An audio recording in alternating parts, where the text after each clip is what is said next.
Step into the heart of Madrid in the 1700s, one of Europe's most dynamic capitals during a century of Bourbon reforms, Enlightenment ideals, and simmering social tensions that would reshape Spain forever. Harnessing cutting-edge AI technology, we'll breathe new life into ancient engravings and paintings, transforming them into vivid, photorealistic glimpses of what it truly felt like to wander the streets of 18th century Madrid. Back then, this bustling metropolis was home to around 150,000 souls, swelling from a modest town into a grand seat of empire under the Bourbon kings. It pulsed with the energy of artists, philosophers, and reformers, inspired by the Enlightenment thinkers who championed reason, science, and progress amid the opulent courts of Philip V and Charles III. Yet, beneath the gleaming facades of neoclassical palaces and tree-lined boulevards lay a city of profound divides, aristocrats gliding through manicured gardens, while the common folk navigated muddy alleys, choked with waste and poverty. As we journey through this era, we'll uncover the explosive sparks of unrest, like the Esquilache riots of 1766, when ordinary madrileños rose against foreign influences and royal decrees, foreshadowing greater upheavals. This is Madrid, not as a dusty history lesson, but as a living, breathing world of grandeur and grit, where the scent of fresh-baked bread mingled with the stench of open sewers, and the clatter of horse-drawn carriages echoed against stone walls that still whisper secrets today. Imagine standing on the banks of the Manzanares River, gazing at the Alcazar before its fateful transformation, as captured in a 17th century engraving that we'll revive in stunning detail. In the early 1700s, under Philip V, this medieval fortress still dominated the western edge of the city, its towering walls a remnant of Madrid's Moorish origins from centuries past. The river itself was no serene waterway, but a vital artery teeming with activity. Fishermen hauling in their catches, washerwomen scrubbing linens on the rocky shores, and merchants ferrying goods from the countryside, wheat from Castile, olives from Andalusia, and wine barrels rolling off boats to supply the growing population. Barges laden with timber for construction bobbed alongside, while children splashed in the shallows, oblivious to the murky waters polluted by upstream tanneries and household refuse. The Alcazar, with its mix of Gothic and Renaissance elements, served as the royal residence until a devastating fire in 1734 reduced it to ashes, paving the way for the grander Palacio Real. Aristocrats in silk breeches and powdered wigs might stroll nearby, but for most, the riverbanks were a place of hard labor, where stevedores shouted orders amid the chaos. Today, the Manzanares has been tamed and beautified into a linear park, its once wild flow channeled for recreation, but in the 1700s, it was the lifeblood of a city on the cusp of reinvention. Now, picture the rising splendor of the Palacio Real de Madrid. Born from the ashes of that 1734 blaze, as depicted in mid-century sketches by Italian architects like Filippo Juvara and Giovanni Battista Sacchetti. Commissioned by Philip V, the first Bourbon king who ascended after the War of the Spanish Succession, this colossal edifice began construction in 1738 and wasn't fully completed until the 1762 under Charles III. Its Baroque facade, with towering columns and intricate stone carvings, loomed over the city like a symbol of absolute monarchy, rivaling Versailles in ambition, if not always in extravagance. Inside, lavish halls dripped with gold leaf, crystal chandeliers casting flickering light on frescoed ceilings, where gods and kings mingled in mythological glory. Courtiers, in elaborate lace cuffs and embroidered coats, attended daily rituals, whispering intrigues while servants in livery scurried through hidden passages. The palace gardens, formal and geometric in the French style, offered a rare oasis of green amid the dusty urban sprawl, where fountains splashed and peacocks strutted for the amusement of the elite.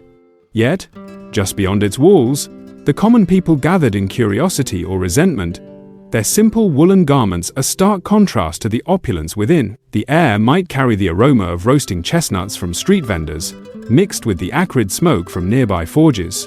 During festivals, fireworks illuminated the night sky, drawing crowds from all walks of life, But whispers of inequality simmered, taxes funding such grandeur while bread prices soared. Today, the Palacio Real stands as Spain's official royal residence, though used mainly for ceremonies, its halls echoing with tourists rather than scheming nobles. Turn your gaze to the Plaza Mayor, Madrid's beating heart since its reconstruction in the late 1600s, brought to life from engravings by artists like Francisco Ricci. By the 1700s, this grand square had evolved into a multifunctional hub under Bourbon rule, its arcaded buildings housing shops, taverns, and apartments where merchants hawked silks from the Indies, spices from Asia, and local crafts like intricate fans and mantillas. The plaza buzzed with daily commerce. Butchers slaughtering livestock in the open, their blood staining the cobblestones, fishmongers shouting over piles of salted cod, and bakers pulling steaming loaves from wood-fired ovens. On market days, it transformed into a riot of color and sound, with acrobats performing flips for coins, puppeteers entertaining children, and ballad singers recounting tales of distant colonies. Aristocratic carriages clipped through, their occupants peering out at the throng, while pickpockets darted among the crowds. Bullfights and public executions drew massive audiences, the air thick with excitement and the metallic tang of fear. In 1766, during the Esquilache riots, this very square erupted in fury as Madrileños protested against the Italian minister's reforms banning traditional capes and hats to curb crime, but seen as an assault on Spanish identity. Torches flared as mobs clashed with guards, stones flying amid cries for justice. Despite the grandeur, the plaza's underbelly revealed Madrid's hardships, beggars huddled in corners, orphans scavenging scraps, and the ever-present stench from overflowing gutters. Today, the Plaza Mayor remains a tourist magnet, its cafes serving tapas where once autos da fe burned heretics, a testament to the city's layered past. Venture eastward to the Buen Retiro Park, a royal retreat expanded in the 1700s, as illustrated in period maps and paintings that capture its evolving elegance. Originally a 17th-century pleasure ground for Philip IV, it flourished under Ferdinand VI and Charles III, who added neoclassical touches and opened parts to the public, a nod to Enlightenment accessibility. Sprawling over hundreds of acres, the park featured manicured lawns, ornamental lakes where swans glided gracefully, and shaded alleys lined with chestnut trees for leisurely promenades. Nobles in powdered wigs and flowing gowns paraded on horseback or in open carriages, flirting under parasols while musicians played harpsichords in pavilions. Exotic animals from the Americas, llamas and parrots, roamed enclosures, delighting visitors and symbolizing Spain's global empire. Yet, for the working class allowed entry on certain days, it was a rare escape from the city's grime, though they navigated strict rules against rowdiness. Picnics unfolded with wines and cheeses, but beneath the idle lurked realities: mosquitoes from stagnant ponds, pickpockets preying on the distracted, and the distant rumble of urban unrest. During harsh winters, the lakes froze for skating, a joyous diversion amid the 9 months of winter that plagued Madrid's climate. The park also hosted scientific demonstrations, aligning with Bourbon patronage of knowledge. Tragically, much was damaged during the Peninsular War in the early 1800s, but today, the Retiro thrives as a UNESCO site, its Crystal Palace and rose gardens echoing those enlightened visions. Behold the Puerta de Alcalá, Europe's first modern triumphal arch, erected in 1778 under Charles III, as eternalized in engravings by Manuel Salvador Carmona. This neoclassical marvel, with its 5 arches flanked by granite columns and crowned by sculptures of virtues, marked the eastern gateway to the city along the road to Alcalá de Henares. Built to commemorate the king's arrival in 1759, it stood as a beacon of progress, its inscriptions praising royal benevolence. Travelers entering Madrid, merchants with mule trains laden with goods, pilgrims bound for shrines, and diplomats in gilded coaches passed beneath it, awed by its scale. The surrounding area bustled with inns and stables, where horses neighed and farriers hammered shoes, the air filled with dust from unpaved roads. At night, oil lamps, part of Charles III's illumination reforms, cast a warm glow, deterring thieves and illuminating evening strolls. Yet, this symbol of enlightenment overlooked nearby slums, where families crammed into ramshackle homes, surviving on meager wages from textile workshops. During festivals, fireworks burst above the arch, drawing cheers from all classes, but tensions brewed. In 1808, it witnessed the Dos de Mayo uprising against French occupation, blood staining its stones. Today, the Puerta de Alcalá endures in the heart of bustling traffic, a silent guardian of Madrid's transformative century. Delve into the Prado's origins, not yet a museum, but a visionary project under Charles III, as seen in architectural plans and garden sketches from the 1780 seconds. Conceived as the Cabinet of Natural Sciences, this neoclassical building along the Paseo del Prado was part of a grand boulevard lined with fountains and statues, promoting public education and beauty. The surrounding promenade became a fashionable spot for the elite, ladies in mantillas gossiping under umbrellas, gentlemen debating philosophy inspired by Voltaire and Rousseau, whose ideas filtered through Spanish ilustrados like Jovellanos. Botanists tended exotic plants from colonial expeditions, while artists sketched the scene, foreshadowing Goya's later masterpieces. For commoners, it offered a glimpse of refinement, though access was limited. Street vendors sold ices and fruits to passers-by, their cries mingling with birdsong. The air carried floral scents, a respite from the city's odors, but poverty lingered beggars appealing to charitable strollers. This enlightened space symbolized Bourbon ambitions to elevate Madrid culturally, hosting lectures on astronomy and anatomy. Though repurposed as an art gallery in 1819, its 18th century roots laid the foundation for one of the world's greatest museums, where Goya's dark visions now hang. Gaze upon the Cibeles fountain, installed in 1782 as part of Charles III's urban beautification, captured in contemporary prints that highlight its mythological grandeur. Designed by Ventura Rodriguez, this marble masterpiece depicts Cybele, goddess of fertility, in a chariot pulled by lions, symbolizing abundance and power. Placed at the intersection of major avenues, it became a focal point for carriages and pedestrians, water gushing from spouts to quench thirsts, though often fouled by urban runoff. Nobles paused to admire its artistry, while water carriers filled jugs for households, their donkeys laden with barrels. The surrounding plaza hosted impromptu gatherings, musicians strumming guitars, dancers swirling in flamenco rhythms that blended gypsy and Andalusian influences. Yet, amid the splendor, the fountain overlooked the hardships of nearby laborers in construction yards, building the king's visions with calloused hands. During droughts, it stood as an ironic reminder of scarcity, crowds pleading for rain. In 1808, it bore witness to revolutionary fervor, as Madrileños rallied against invaders. Today, Cibeles is Madrid's iconic symbol, celebrated by soccer fans and illuminated at night, its waters crystal clear.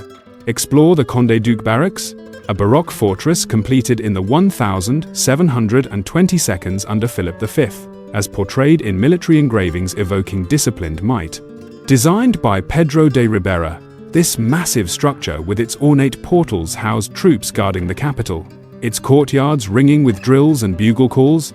Soldiers in tricorn hats marched in formation, while officers plotted strategies against foreign threats, like the War of the Quadruple Alliance. The barracks also served as a social hub, with families visiting on Sundays, sharing meals of chorizo and bread amid the scent of gunpowder. For the lower classes, it represented authority sometimes oppressive, as during suppressions of bread riots. Slaves, part of Madrid's diverse underclass from African and colonial origins, labored in its stables and kitchens, their presence a shadow of empire's brutality.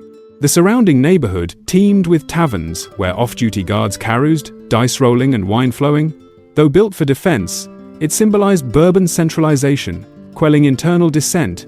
Today, repurposed as a cultural center, it hosts concerts where once bayonets gleam. Wander to the Royal Hospice of San Fernando, another Ribera masterpiece from the 1720s, illustrated in charitable prints that romanticize its mission.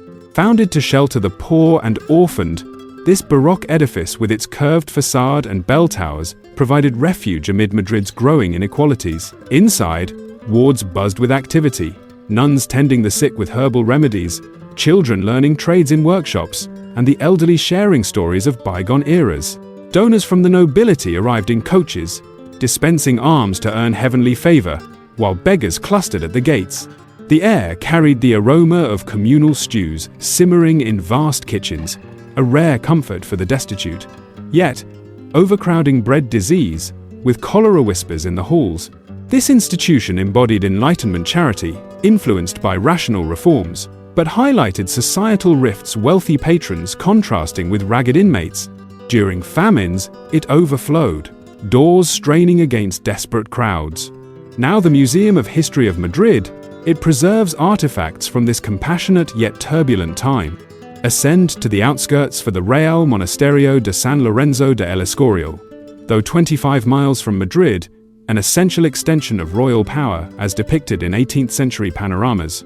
Built by Philip II in the 1500s, but maintained and visited by Bourbon kings, this Renaissance behemoth combined palace, monastery, and basilica. Its slate roofs and granite walls evoking austere grandeur. Kings like Ferdinand VI retreated here for hunts in surrounding forests, courtiers following in elaborate processions. Monks chanted in the basilica, their voices echoing through vaults housing royal tombs.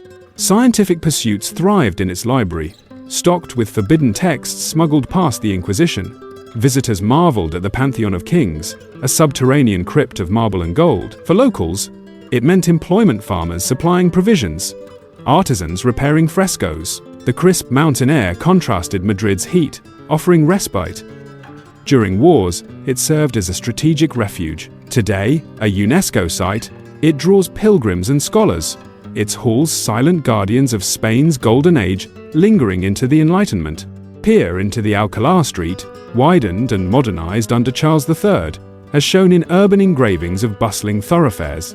This grand avenue stretched from the Puerta de Alcalá westward, lined with emerging neoclassical buildings and shops displaying luxury imports, French fashions, English clocks, and colonial tobaccos. Carriages raced along, drivers cracking whips, while pedestrians in capes dodged splashes from puddles. Cafes emerged as intellectual hubs, where ilustrados debated reforms over chocolate, inspired by French salons. Street lamps, a Charles III innovation, turned nights into social hours, though they sparked riots when costs rose. The street's vibrancy masked undercurrents, prostitutes in shadowed doorways, spies for the crown, and the occasional duel over honor. Immigrants from rural Spain swelled the crowds, seeking fortune, but often finding squalor in tenements. This artery pulsed with Madrid's ambition to match Paris or London. Today, Calle de Alcalá thrives as a commercial spine, its lights far brighter. Uncover the Paseo del Prado, another Charles III creation from the 1762nd, revived from plans that envision a verdant boulevard. Flanked by academies and salons, it became a promenade for the fashionable, where Goya might have sketched passers-by his early works, capturing the Marjas and Marjos in vibrant attire. Fountains like Neptune's added mythological flair, water sparkling in sunlight. Evenings brought serenades, guitars strumming folk tunes that evolved into zarzuelas, Spain's operetta form. Yet, for the poor, it was a place to beg or sell trinkets, their rags clashing with silk gowns. Scientific exhibitions drew crowds, aligning with Bourbon patronage of the Royal Academy of Fine Arts. Amid beauty, pickpockets thrived, and during crises, it hosted protests. Now part of the Prado Museum complex, it honors that enlightened spirit. By the late 1700s, Madrid simmered with discontent. Extravagant royal spending and failed harvests fueled bread shortages, while Enlightenment ideas questioned absolute rule. The Esquilache riots of 1766 exploded over dress codes and grain prices, mobs storming palaces in a frenzy of torches and shouts, as engraved in dramatic scenes of chaos. Charles III fled temporarily, but reforms continued. Then, in 1808, under Charles IV, French troops invaded, sparking the Dos de Mayo uprising, immortalized by Goya's harrowing paintings of executions in the Príncipe Pío Hill. Madrileños fought with makeshift weapons, blood soaking the streets in a prelude to the Peninsular War that ravaged Spain. These palaces, plazas, and promenades paint only part of the picture.